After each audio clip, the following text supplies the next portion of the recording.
सबसे पहले एक अपडेट के बारे में बात कर लेते हैं, उसके बाद बहुत प्यारा सा बेहतरीन सा क्वेश्चन है। बहुत सारे लोगों का दिमाग खुल जाएगा इस क्वेश्चन से, उसके बारे में भी इस वीडियो के अंदर बात करेंगे। अपडेट की बात करते हैं तो 1 दिसंबर से एक अमेंडमेंट लागू हुआ है। सेबी ने इंस्ट्रक्ट किया है म्यूचुअल फंड कंपनीज को कि जो एसआईपी कैंसिल है, एसआईपी जो कैंसिलेशन है, उस प्रोसेस को 2 वर्किंग डेज में पूरा किया जाए। मतलब आज मैंने एसआईपी कैंसिल करने का इंस्ट्रक्शन दिया तो अगले 2 दिन में मैक्सिमम वो एसआईपी कैंसिल हो जानी चाहिए। अब एक चीज जो मैं यहाँ कहना चाहूंगा कि जैसे मैं ज़ीरोधा कॉइन के थ्रू इन्वेस्टमेंट करता हूँ, तो यहाँ पे अगर मैं एसआईपी कैंसिल करता हूँ तो 2 दिन में ही, मतलब कैंसिल करता हूँ तो फटाक से उसी टाइम पे कैंसिल हो जाती है। अगर एसआईपी की डेट 1 दिन बाद एसआईपी कटने वाली है या 2 दिन एसआईपी बाद कटने वाली है तो वो कैंसिल नहीं होती है। कम से कम 3 दिन पहले एसआईपी को कैंसिल करने का इंस्ट्रक्शन देना होता है, अगर एसआईपी की डेट नियर है तो। अगर नियर नहीं है तो सेम जैसे ही यहाँ पे मैंने इंस्ट्रक्शन दिया वो एसआईपी कैंसिल हो जाती है। तो ऑनलाइन तो यही हो ही रहा है, पहले से भी यही हो रहा है ऑनलाइन की 2 दिन पहले 3 दिन पहले अगर इन्फॉर्म कर देते हैं तो एसआईपी कैंसिल हो जाती है। मैंने कभी ऑफलाइन इन्वेस्टमेंट किया नहीं है म्यूचुअल फंड्स में, तो हो सकता है ऑफलाइन एसआईपी कैंसिलेशन में 10 दिन का टाइम लगता हो, क्योंकि आर्टिकल में ये बताया गया है कि 10 दिन का टाइम लग रहा था अभी तक एसआईपी कैंसिलेशन में। मतलब अगर एसआईपी की जो डेट है उससे 10 दिन पहले इंस्ट्रक्शन देना पड़ता था एसआईपी कैंसिल करने के लिए।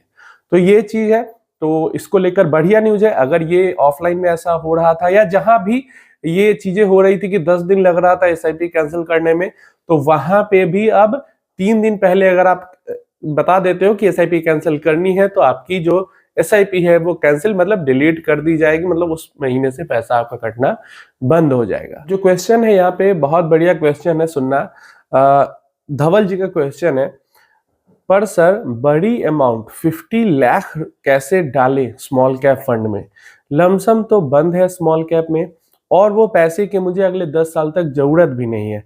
घर वाले कहते हैं फ्लैट ले ले, मैं रेंट पे रहता हूँ, 10,000 रेंट देता हूँ मंथली, क्या करूँ, कंफ्यूज हूँ, प्लीज गाइड, और कैसे डालूं सारा पैसा 50 लाख स्मॉल कैप में एक साथ? अब देखिए, बहुत बढ़िया क्वेश्चन है। मेरे पास अगर 50 लाख रुपए होते तो मैं क्या करता वो बताता हूं। और देखिए, जैसे स्मॉल कैप में लमसम बंद है, 10 साल तक पैसों की जरूरत नहीं। सबसे पहले ये समझ लो, 10 साल तक पैसों की जरूरत नहीं है तो इसका मतलब ये नहीं कि आप पैसा स्मॉल कैप में डाल सकते हो। आप ये भी समझ लो कि क्या आप इस टाइप की वॉलेटिलिटी झेल सकते हो जहां पे आपका जो 50 लाख रुपए है मान लो वो 1 करोड़ पहुंच चुका है। क्लियर है?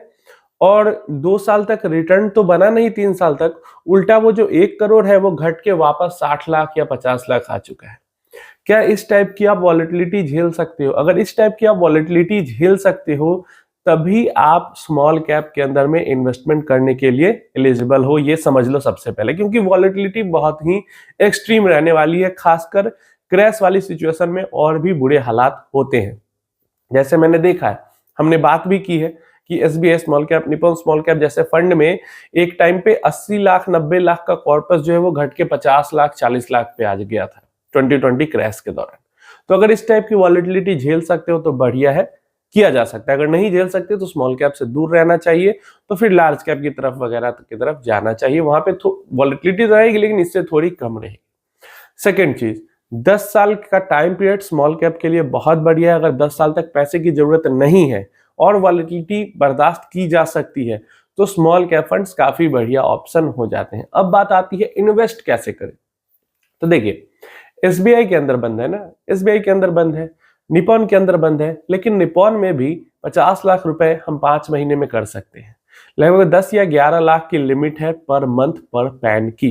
एसबीआई में पर मंथ पर पैन की 25,000 ही लिमिट है, लेकिन निपॉन में पर मंथ पर पैन की 10 लाख या 11 लाख की लिमिट है, मैंने पढ़ा था, और पर ट्रांजेक्शन की लिमिट 50,000 की है। तो मतलब एसआईपी में आपको 50,000 50,000 50,000 करके 10 लाख तक पहुंचाना होगा एक महीने में।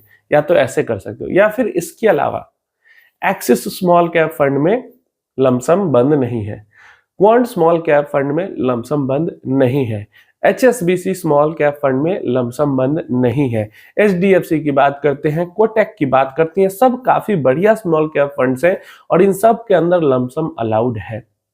अगर 50 लाख रुपए है, मान लो आप डाइवर्सिफाई करके इन्वेस्ट करना चाहते हो और आप मान लो 10-10 लाख रुपए करके भी 5 फंड में डाल देते हो। ऐसा नहीं है कि पांचों के पांचों फंड वर्स्ट परफॉर्मिंग ही हो जाएंगे अगले 10 साल में। ठीक है, एक दो वर्स्ट परफॉर्मिंग होगा, एक दो टॉप पे आ जाएगा, एक एवरेज परफॉर्मेंस रहेगी, या फिर दो एवरेज रहेगी, एक टॉप जाएगा, दो बेकार जाएगी। तो ओवरऑल आपके जो रिटर्न्स है वहां पे वो काफी अच्छे बन जाएंगे। तो इस तरीके से स्मॉल कैप में इन्वेस्टमेंट किया जा सकता है। जितने भी नाम लिए हैं वो कोई रिकमेंडेशन नहीं है, मैंने एग्जाम्पल के लिए, एजुकेशनल पर्पज के लिए बताया। अब थर्ड चीज है, घर वाले कह रहे हैं कि घर ले लो, इन्वेस्ट नहीं करो म्यूचुअल फंड में। अब देखिए मैं आपको समझाता हूं, अभी आप रेंट पे 10,000 महीना देके रह रहे हैं। अभी मान लो कोई भी बुरा सिचुएशन आ जाता है, बुरा सिचुएशन कहने का मतलब जॉब चली जाती है, मान लो, होना नहीं चाहिए बोल रहा हूं, अगर इमेजिन सब कुछ आपको करना चाहिए, मान लो एक्सीडेंट हो जाता है आपका और आप जॉब करने के लायक नहीं रहते हो, क्लियर है, या कोई भी ऐसी सिचुएशन हो जाती है जिससे कि आपकी इनकम बंद हो जाती है, आप क्या करोगे? फिर क्या करोगे? आप छोड़ना पड़ेगा रेंट का घर। अगर घर खरीद लिया है 50 लाख रुपए का, अगर घर खरीदा हुआ है तो घर में तो रह लोगे, लेकिन बाकी सारी चीजें कहां से पूरी करोगे? कहां से पूरी करोगे? और यही 50 लाख रुपए अगर आप म्यूचुअल फंड के अंदर इन्वेस्ट करते हो, किसी भी mutual fund, small cap, mid cap, large cap, किसी भी म्यूचुअल फंड के अंदर, तो आज 50 लाख इन्वेस्ट करते हो और कल से या अगले महीने से 25,000 रुपए हर महीने आप निकाल सकते हो उसमें से, जिंदगी भर, जिंदगी भर। तो ये जो एक सेफ्टी मिलता है, ये जो सेफ्टी मिलता है, वो अगर हम घर खरीद लेंगे तो हमें सेफ्टी मिलेगी, क्योंकि एक बार खरीदने के बाद आप उसको बेच नहीं पाओगे। और ऐसा नहीं कि थोड़ा थोड़ा करके आप बेचोगे घर को, ऐसा तो होगा नहीं। ऊपर से इतनी लिक्विड भी नहीं होती, ऊपर से आपने जितने में खरीदा उससे ज्यादा में या उतने में भी बिक जाए, ये बहुत ज्यादा मुश्किल है।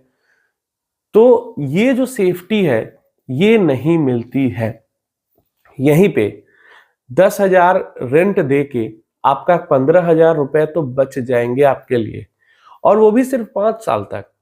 5 साल में आपका जो 50 लाख रुपए है वो बुरे हालात में भी 1 करोड़ तो हो जाएगा, 10 साल में वो 2 करोड़ तक पहुंच जाएगा, अगर उसके साथ छेड़छाड़ ना किया जाए। पिछले 10 साल का है रिकॉर्ड, 20 लाख रुपए 10,000 हर महीने निकालने के बाद भी 2 करोड़ पहुंच गया। लेकिन यहाँ पे हम समझ रहे हैं कि हमने पैसे नहीं निकाले और हम बहुत कम रिटर्न मान रहे हैं, तो भी 10 सालों में जो 50 लाख है वो 2 करोड़ पहुंच जाएगा, और उसके बाद 1 लाख रुपए महीने निकाला जा सकता है उसी 2 करोड़ के पोर्टफोलियो से। जब वो 1 करोड़ हिट करे तो 50,000 महीने निकाला जा सकता है उसी पोर्टफोलियो से। लेकिन जो घर हमने ले लिया 50 लाख में, इतना कोई बड़ा घर नहीं ले लेंगे कि वो 1 लाख रुपए महीने रेंट पे चला जाएगा या 50,000 महीने रेंट पे उसको दे सकते हैं, ऐसा नहीं होगा। समझ में आ रहा है? तो इसलिए अगर आपको जरूरत नहीं, अगर देखो एक चीज और यहाँ पे, अगर इमोशनल कोई आपको जरूरत है घर की, मतलब माँ बाप के लिए घर खरीदना है, ये घर तो होना ही चाहिए, ऐसा कोई मतलब इमोशनल वाला एंगल है, तो आप घर खरीद लो, जो मन करे कर सकते हो। लेकिन अगर आप अपने फ्यूचर, फाइनेंशियल फ्यूचर के दृष्टिकोण से अगर देखते हो, तो घर खरीदने से अच्छा है उस पैसे को म्यूचुअल फंड में इन्वेस्ट करना, क्योंकि पैसा ग्रो भी तेजी से हो जाएगा और आपको एक सेफ्टी नेट भी प्रोवाइड करेगा कि आप अपने मर्जी का काम, बिजनेस, जॉब, फ्रीलांसिंग जो चाहो कर सकते हो। जबरदस्ती का कहीं पे किसी कंपनी के अंदर काम नहीं करना पड़ेगा। मेरे ओपिनियन में तो यही चीज है। अगर SWP करना पड़े या खुद से महीने से पैसा निकालना पड़े तो भी बढ़िया ऑप्शन है, और अगर इन्वेस्ट करके 10 साल तक छोड़ भी रहे तो भी बढ़िया ऑप्शन है। आप 5 साल को भी छोड़ दिया जाए तो 5 साल बाद जो 50 लाख का घर है 60 लाख 70 लाख तक जाएगा, 75 लाख चला जाएगा। लेकिन 5 साल बाद जो इन्वेस्ट किया हुआ म्यूचुअल फंड में 50 लाख है, वो बुरे हाल में भी 1 करोड़ तो पहुंच जाना चाहिए, बुरे हाल में भी। तो ऐसे में 75 लाख का घर भी ले लेते हैं, 50 लाख का घर भी ले लेते हैं, तो बाकी का 25-50 लाख बच जाएगा, वो ग्रो होते रहेगा। तो ऐसे बहुत सारे सिनेरियोज हैं जहां पे इक्विटी इन्वेस्टमेंट इनिशियल फेज में बेहतर ऑप्शन होता है। हाँ, 5 करोड़ रुपए है तो 50 लाख का 1 करोड़ का घर ले लिया तो क्या फर्क पड़ता है, बाकी 4 करोड़ तो बचे हैं, तो वो अलग चीज होती है। लेकिन यही पैसा ही है तो इसको ग्रो करना, बचाना ज्यादा जरूरी है। आप अपनी राय इसके बारे में नीचे कमेंट बॉक्स में जरूर देना।